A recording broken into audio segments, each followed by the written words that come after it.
Un sérieux concurrent de l'Afrique du Nord sur le digital. Salut à tous, je suis Chedou Kamdem, éducateur en community management. Et aujourd'hui, on verra les principaux chiffres d'Internet et des réseaux sociaux pour l'Afrique de l'Ouest en 2025.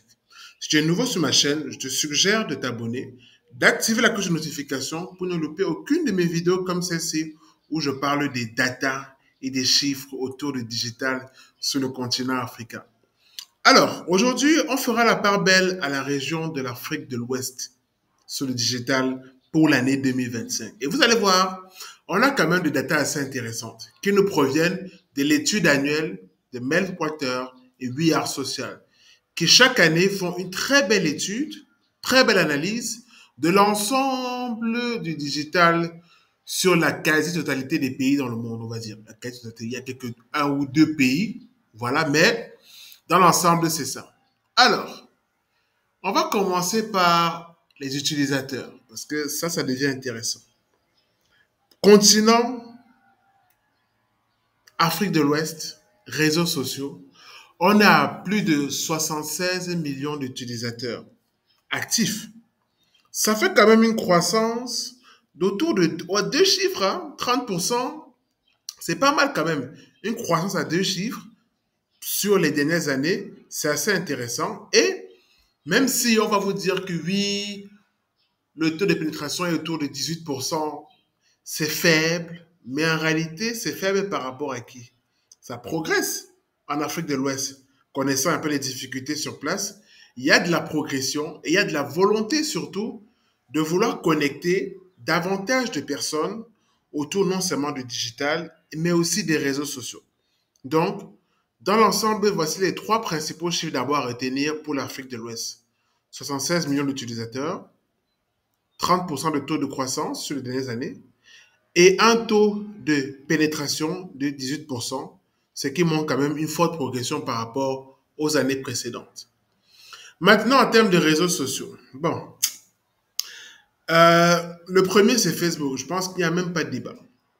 Mais vous voyez les deux derniers, enfin, ceux du milieu, c'est LinkedIn et Instagram. Parce que oui, on a souvent tendance à négliger LinkedIn et on verra par la suite pourquoi LinkedIn est important, mais LinkedIn se retrouve souvent là. Alors, je précise que je n'ai pas les chiffres exacts de TikTok pour la région, du moins l'ensemble de tous les pays, mais il y a des pays qui se démarquent, par exemple le Sénégal et autres, ou le Ghana ou le Nigeria. Mais quand même, officiellement, on va dire que LinkedIn est deuxième, même si TikTok peut prétendre à cette deuxième place. Facebook, c'est le leader incontournable. Je pense qu'il n'y a même pas de débat là-dessus. Beaucoup de discussions sont souvent faites que oui, est-ce que Facebook est mort? C'est un réseau social de vieux. Il n'y a que les vieux qui vont sur Facebook. Erreur. Erreur, les amis. Facebook est le leader incontestable. On a quand même parmi les 78 millions de personnes, près de 87% qui sont actifs sur Facebook. Et comme vous l'avez vu sur la courbe, il est devant et très loin des autres. Pourquoi est-ce qu'il est devant? Parce que en réalité, Facebook offre pratiquement ce que les autres proposent, entre guillemets. Et surtout, il propose des contenus utiles et ou ludiques. Commençons par le côté utile. En termes d'actualité et d'information, beaucoup de comptes se sont créés sur Facebook pour relayer des informations, pour bâtir des communautés. Parce que oui, on oublie souvent, mais qui dit réseaux sociaux dit d'abord communauté. On n'est pas là pour vendre, parce que je vois déjà les gens arriver en disant oui, parce qu'il y a des gens qui vendent beaucoup. Oui, même ceux qui vendent beaucoup sur les réseaux sociaux doivent d'abord penser à se rendre visibles. D'un, de deux, à créer une communauté.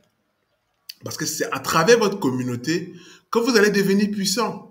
Je fais un peu une analogie en disant que pour un artiste, musicien, c'est pas ses droits d'auteur qu'il est puissant.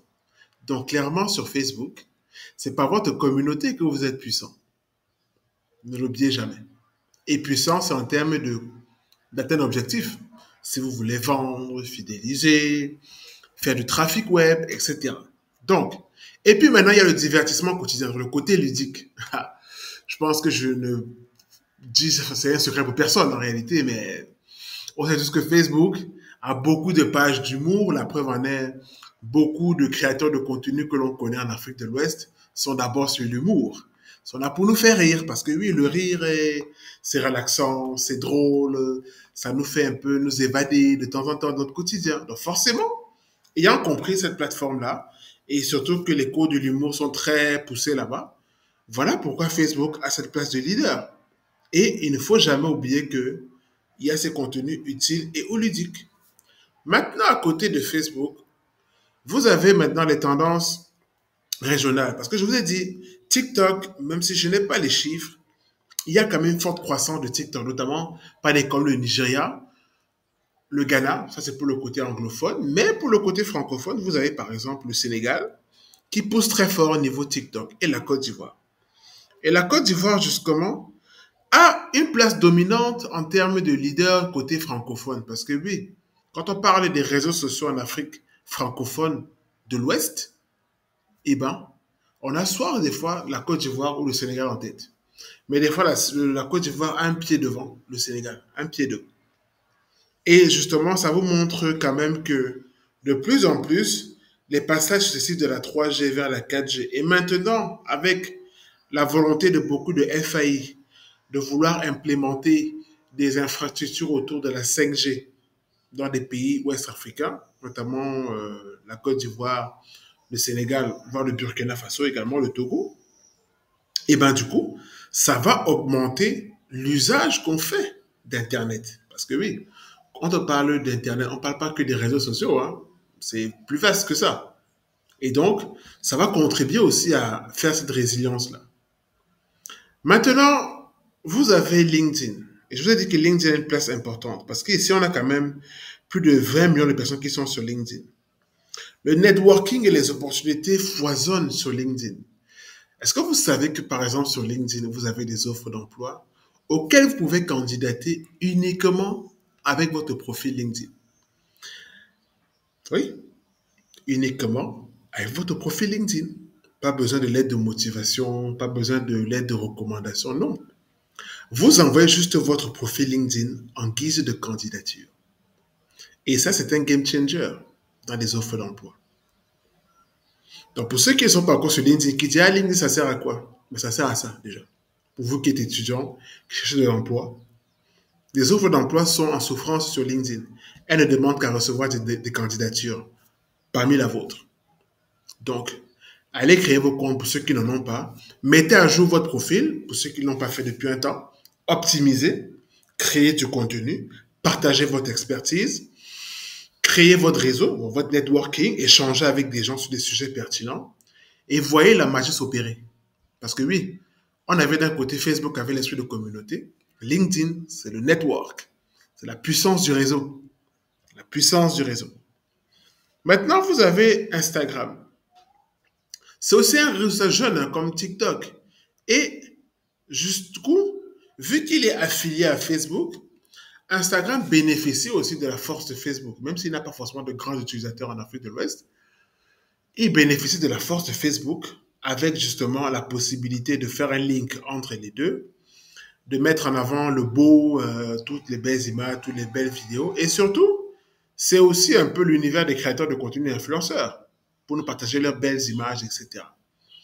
Et puis, vous avez aussi le côté X. Alors, X, anciennement Twitter, et beaucoup sur la politique. On a notamment vu beaucoup de débats politiques se faire sur X grâce au Nigeria, par exemple, au Ghana et dans d'autres pays, hein, notamment les pays de l'AES également, dont le Burkina, le Mali et le Niger, qui ont utilisé la plateforme X pour faire entendre leur voix. Donc, ce n'est pas forcément le nombre qui est important, mais c'est l'usage qu'on va faire de la plateforme qui est très importante ici. Et donc, pour conclure, vous allez voir que pour 2025 et pour 2026, davantage de progressions sont attendues en Afrique de l'Ouest, notamment en termes de croissance, de pénétration et surtout une diversification des réseaux. Parce que oui, je n'ai pas les chiffres TikTok, mais j'espère que pour 2026, on les aura avec un peu d'espoir. Mais surtout, vous avez aussi beaucoup d'applications locales. Vous allez voir que beaucoup d'entrepreneurs maintenant en Afrique de l'Ouest lancent leur application mobile pour résoudre des problèmes quotidiens. Du coup, ça va entrer dans le quotidien des gens de passer par des applications mobiles pour soit se faire livrer de la nourriture, se déplacer, se soigner, s'éduquer, épargner, investir, etc., etc.